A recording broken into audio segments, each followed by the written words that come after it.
बेंगलोर का एक top most IT college जहाँ पे एक स्टूडेंट पढ़ता था। उसके माता पिता खेती करते थे। जहाँ से आया था वो ज़्यादा डेवलप्ड एरिया नहीं था। अभी वो फाइनल ईयर में पढ़ता था। अभी 1 साल के बाद ही उसको नौकरी लगने वाली थी और उसके बाद उसकी लाइफ सेट होने वाली थी। तभी अचानक से एक बार उसके फ्रेंड का एक कॉल उसके पापा को जाता है और वो फ़ोन पे बताता है कि उनके बेटे का एक्सीडेंट हुआ है, उसके वजह से आपको बेंगलोर में जल्द से जल्द आना है। ये सुनते ही उसके माता और पिता दोनों भी उसको देखने के लिए चले जाते हैं। जब वो देखते हैं तो उसके सर को बहुत ज़्यादा इंजरी हुई थी, बहुत ज़्यादा चोट लगी थी। उसके कारण डॉक्टर उन्हें बताते हैं कि आप बेटे का ऑपरेशन करना पड़ेगा। उसके लिए लगभग 2 से 2.5 लाख का खर्चा आएगा। ये सुन के उसके माता पिता, ताकि वो खेती करते थे, उनके जो हालात है इतने अच्छे नहीं थे, फिर भी उन्होंने कैसे तो भी करके उन पैसों का बंदोबस्त किया और उस लड़के का ऑपरेशन हो गया। जब ऑपरेशन उसका हो जाता है तो उसको सर में चोट लगने के कारण उसको आईवी लाइन से हायर एंटीबायोटिक्स दिए जाते हैं। लगभग ऑपरेशन वगैरह वो सब होने के बीच में कम से कम 10 से 12-15 दिन का टाइम चला जाता है। उसके बाद डॉक्टर उन्हें बताते हैं कि आपका बेटा बच सकता है, ऑपरेशन तो सक्सेसफुल हो गया है। लेकिन अगले आने वाले 48 घंटे में अगर उसने कोई भी रिफ्लेक्स रिस्पॉन्स नहीं दिया, यानी उसने अगर आँख नहीं खोली या फिर उंगली की जो मूवमेंट होती है वो उसने कोई भी ऐसा रिफ्लेक्स नहीं दिया, तो फिर उसका बच पाना मुश्किल हो जाएगा, ऐसे डॉक्टर उन्हें बताते हैं। वो वेट करते हैं। उसके बाद जो उनका लड़का था वो रिफ्लेक्सेस देता है, उसकी बॉडी रिफ्लेक्सेस देती है, उसको होश आ जाता है, सब बहुत खुश हो जाते हैं। और उसके बाद डॉक्टर उन्हें बोलते हैं कि अभी आपका लड़का पूरी तरह से डेंजर से बाहर है, तो आप उन्हें घर लेके जा सकते हो। एक 3 से 4 दिन के बाद हम उन्हें आईसीयू से जनरल वार्ड में शिफ्ट कर देंगे। और जनरल वार्ड में शिफ्ट होने के बाद डॉक्टर उसको कुछ दवाइयाँ देते हैं, बोलते हैं इनको 20 दिन तक लेना है और उसके बाद आपकी जो रूटीन लाइफ है वो आप चालू कर सकते हो। आपकी जो रूटीन कॉलेज है वो भी आप चालू कर सकते हो। उसके 2-3 महीने बाद फिर से वो लड़का डॉक्टर के पास आता है और डॉक्टर को बोलता है कि उसे सांस लेने में तकलीफ़ होती है और उसे बहुत बार चक्कर भी आ जाता है। तो डॉक्टर जब रूटीन चेकअप करते हैं तो उन्हें पता चलता है कि उसके जो लंग्स है उसमें इन्फेक्शन हो गया है, मतलब जो उसके फेफड़े हैं उसमें इन्फेक्शन हो गया है। तो डॉक्टर फिर से उनके पेरेंट्स को बुला लेते हैं, उस लड़के को फिर से एंटीबायोटिक्स चालू करते हैं और उसको एडमिट करवाते हैं। लेकिन एंटीबायोटिक्स और दवाइयाँ देने के बावजूद भी उसकी तबीयत इतनी खास, उसकी तबीयत में सुधार नहीं आता है और फिर एंड में कुछ दिनों के बाद वो मर जाता है, मतलब उसकी डेथ हो जाती है। अभी ये सब होने के बाद जब पेरेंट्स डॉक्टर साहब को पूछने जाते हैं कि ऐसा क्यों हुआ, क्या हो गया लड़के का, उसकी डेथ क्यों हो गई, तो वहाँ पे डॉक्टर बोलते हैं कि देखिए हमने कोशिश तो बहुत की थी, लेकिन उसको जो दवाई लेने के लिए बोला था यहाँ से डिस्चार्ज, पहले जब डिस्चार्ज किया था, जब उसको 10-15 दिन का दवाई दिया था, वो लेने के लिए बोला था, वो उन्होंने लिया नहीं और उसकी वजह से वहाँ पे एंटीबायोटिक रेजिस्टेंस की वजह से आपकी बेटे की जान चली गई। तो नमस्कार, मेरा नाम है डॉक्टर अक्षय कदम और आप सबका फिर से एक बार मेरे यूट्यूब चैनल में स्वागत है। सो आज का जो हमारा टॉपिक है वो है एंटीबायोटिक रेजिस्टेंस। अब इस वीडियो में हम जानेंगे कि ये एंटीबायोटिक रेजिस्टेंस क्या होता है। इसके लिए मैंने ये एक छोटी सी स्टोरी आपको बताई। इस वीडियो में हम फिर से जानेंगे कि ये एंटीबायोटिक रेजिस्टेंस क्यों होता है, एंटीबायोटिक्स क्या होते हैं जो हमें डॉक्टर प्रिस्क्राइब करते हैं, आपको लेने के लिए बोलते हैं।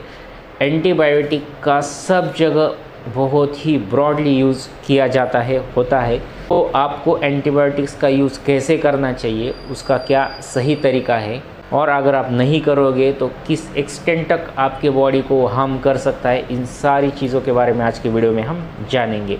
वीडियो बहुत इंटरेस्टिंग होने वाला है। सो अगर आप चैनल पे नए हो तो फटाक से चैनल को सब्सक्राइब कर लो, बेल आइकन को प्रेस कर लो और अगर वीडियो अच्छी लगती है तो वीडियो को लाइक बिल्कुल करो। तो चलिए वीडियो की करते हैं शुरुआत। देखिए, सबसे पहले हम जानते हैं कि एंटीबायोटिक क्या होते हैं। देखिए, एंटीबायोटिक ये एक दवा है। दवा मतलब एक दवाइयों की कैटेगरी है, जैसे एनाल्जेसिक, जिसे हम पेन किलर्स बोलते हैं, एंटासिड, वैसे ही एंटीबायोटिक एक कैटेगरी है जिसमें पेनिसिलिन्स आ जाते हैं। तो ये जो एंटीबायोटिक है ये जहाँ जहाँ इन्फेक्शन होगा, कोई भी इन्फेक्शन रहने दो, किडनी में इन्फेक्शन रहने दो, लंग्स में इन्फेक्शन रहने दो, टूथ में इन्फेक्शन रहने दो, जहाँ जहाँ इन्फेक्शन होगा वहाँ वहाँ एंटीबायोटिक की ज़रूरत हमें लगती है। एंटीबायोटिक का जो मेन काम है वो उस जगह का जो इन्फेक्शन है उसे रिड्यूस करना, बैक्टीरियल जो लोड है, इन्फेक्शन मोस्टली या तो बैक्टीरिया की वजह से होता है या फिर फंगल इन्फेक्शन रहता है, तो जो भी चीज़ की वजह से वो इन्फेक्शन है उस चीज़ का जो लोड है उस जगह से वो कम करना। मान लीजिए आपकी जो आपका हाथ है, खेलते वक्त अगर आपको एक कट लग जाता है तो वहाँ पे घाव भरने के लिए कुछ टाइम लगता है, लेकिन वो कट लगने के कारण आपकी जो स्किन है वो पंचर हो जाती है, रप्चर हो जाती है, और उस वहाँ से फिर अलग अलग टाइप के जो भी हमारे हवा में इतने सारे बैक्टीरियाज रहते हैं वो उसके कांटेक्ट में आके वो बैक्टीरियाज अंदर जाके वहाँ पे इन्फेक्शन पैदा करने की बहुत ज़्यादा संभावना रहती है। इसके वजह से हम एंटीबायोटिक लेते हैं। एंटीबायोटिक के कारण वो ज़ख़म नहीं भरती है, वो ज़ख़म तो अपनी जो हीलिंग प्रोसीजर है वो बॉडी खुद हील करता है। लेकिन अब अगर एंटीबायोटिक नहीं लोगे तो जो बैक्टीरियाज है वो वहाँ पे जाके इन्फेक्शन क्रिएट करके वो जो ज़ख़म भरने का जो प्रोसीजर है वो डिले कर सकते हैं या फिर वहाँ पे हैम्पर कर सकते हैं। इसके कारण हम एंटीबायोटिक्स प्रिस्क्राइब करते हैं। सेम कंडीशन दांतों में भी होती है। जब दांतों के नीचे इन्फेक्शन है, पस है, वहाँ से ब्लीडिंग हो आता है, आपके जो मसूड़े हैं ये वो फूले हुए हैं, वहाँ पे स्वेलिंग है, तो वहाँ पे जो भी आप फूड पार्टिकल खाते हो वो उसके अंदर जाके वो बैक्टीरिया में कन्वर्ट होके वहाँ से जो आपका बोन है वो वीक कर सकते हैं। इसके कारण हम एंटीबायोटिक देते हैं। अभी आप भी देखेंगे कि एंटीबायोटिक रेजिस्टेंस क्या है। ये जो टर्म है रेजिस्टेंस, इसका मीनिंग क्या है। आज पूरी दुनिया भर में एंटीबायोटिक रेजिस्टेंस बहुत ज़्यादा बढ़ रहा है। पूरी दुनिया इस क्वेश्चन के पीछे भाग रही है कि एंटीबायोटिक रेजिस्टेंस कैसे कंट्रोल करेंगे। तो चलिए पहले हम जानते हैं एंटीबायोटिक रेजिस्टेंस क्या है। देखिए, एंटीबायोटिक्स जो है उसका काम है हमारे बॉडी में जो भी बैक्टीरियाज है उसको किल करना, उसको ख़त्म करना। जो भी बैड बैक्टीरियाज है, वैसे तो हमारे बॉडी में गुड बैक्टीरियाज भी रहते हैं जिसके कारण हमारा जो डाइजेशन है वो बहुत अच्छी तरीके से होता है। वैसे मुंह में भी रहते हैं, वो भी कुछ गुड बैक्टीरियाज रहते हैं। लेकिन जब हम एंटीबायोटिक लेते हैं तो बैक्टीरिया जो है उसमें गुड और बैड दोनों भी बैक्टीरिया के ऊपर एंटीबायोटिक का असर हो जाता है, वो दोनों को भी किल करते हैं। आप बोलोगे कि सर एंटीबायोटिक को कैसे पता है कि कौन से गुड बैक्टीरियाज है और कौन से बैड बैक्टीरियाज है। जो भी एंटीबायोटिक्स है वो बैक्टीरियाज में डिफ्रेंशिएट नहीं कर सकते कि कौन से गुड बैक्टीरियाज है कौन से बैड बैक्टीरियाज है। वो पूरी तरीके से गुड और बैड दोनों बैक्टीरियाज को किल करने का काम करता है और उसके वजह से हमें थोड़े से साइड इफ़ेक्ट भी देखने को मिलते हैं एंटीबायोटिक के। अब एक्चुअली एंटीबायोटिक रेजिस्टेंस में क्या होता है कि आपको कोई बीमारी हो गई है, मान लीजिए आप लीवर में इन्फेक्शन हो गया है, उसकी वजह से आपको डॉक्टर ने एंटीबायोटिक प्रिस्क्राइब की है और उसका जो डोसेज है वो 8 दिन का है। मतलब आपको 16 टैबलेट लेनी है सुबह शाम मिला के 8 दिन तक। लेकिन क्या होता है ना, जब हम 4 दिन तक मतलब 8 टैबलेट लेते तो आपका जो दर्द है या फिर आपको जो होने वाली तकलीफ़ है वो काफ़ी हद तक कम हो जाती है और उसके बाद पेशेंट को लगता है कि अभी जो बाकी की दवा है वो लेने की ज़रूरत नहीं है, अभी तो हमारा तो तकलीफ़ कम हो गया। इसलिए पेशेंट क्या सोचते हैं कि अभी बाकी की जो दवा है वो नहीं लिया तो भी चलेगा। सो उससे क्या होता है ना, तो मान लीजिए आपको लिवर इन्फेक्शन है और उसमें 10,000 बैक्टीरियाज है फर्स्ट डे में। सो आप जब पहले डेज़ में इन्फेक्शन एंटीबायोटिक लेते हो तो वहाँ से मान लीजिए कि वो 10,000 में से 1,000 बैक्टीरिया को किल करता है, न्यूट्रलाइज करता है, और उसके बाद जो भी 9,000 बैक्टीरियाज है उसको बाद में जो डोज आएंगे वो किल करेंगे। लेकिन हम क्या करते हैं या फिर मोस्ट ऑफ द पेशेंट्स क्या करते हैं, मान लीजिए 4 ही डोज उन्होंने लिया तो वैसे 8,000 ही बैक्टीरियाज किल हो जाते, बाकी के जो 2,000 बैक्टीरिया है वो तो वैसे ही रह जाते। तो वो क्या करेंगे, जो भी 2,000 बैक्टीरिया रह गए पीछे वो वहाँ पे रेजिस्टेंस डेवलप करेंगे। मतलब उनको पता है कि अभी हमारे तरफ एंटीबायोटिक फिर से आने वाली है, तो फिर हमें इनके खिलाफ क्या करना चाहिए ताकि हम भी ज़िंदा रह सकेंगे। इसके रिगार्डिंग वो रेजिस्टेंस तैयार करने का या फिर वो म्यूटेशन तैयार करने की कोशिश करेंगे।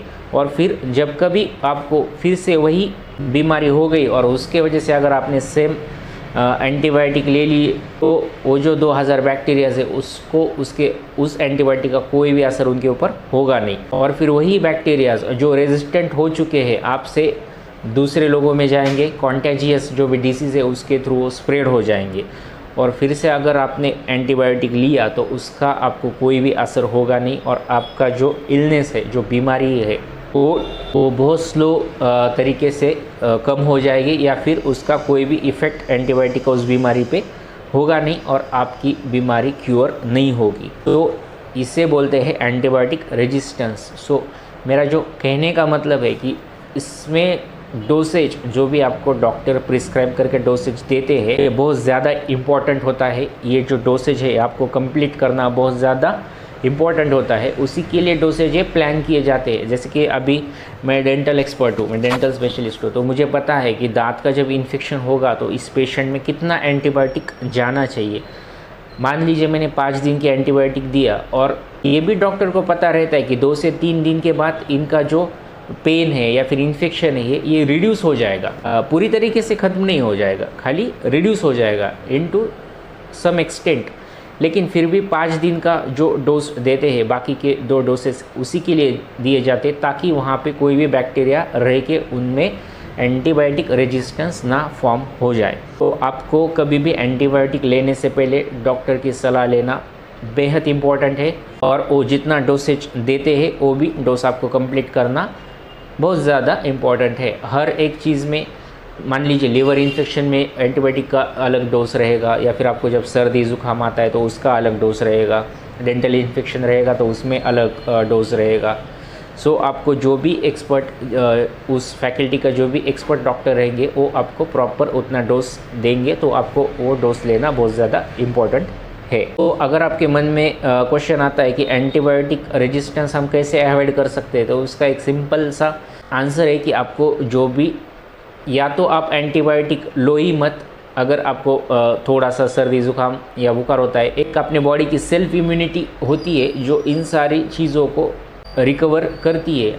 जब तक आपको डॉक्टर प्रिस्क्राइब नहीं करते तब तक आप एंटीबायोटिक्स लेना स्ट्रिक्टली अवॉइड करो, क्योंकि हमारे इंडिया में एंटीबायोटिक्स बहुत कॉमनली मिल जाती है। आप कोई भी केमिस्ट के पास जाओगे तो आपको एंटीबायोटिक आसानी से दे देंगे, लेकिन उसका प्रॉपर डोज लेना बहुत ज़्यादा इम्पॉर्टेंट है। तो अगर आपको एंटीबायोटिक की ज़रूरत है तो आपके डॉक्टर आपको प्रिस्क्राइब करेंगे तो वो पूरा डोज लेना कभी भी मत भूलना।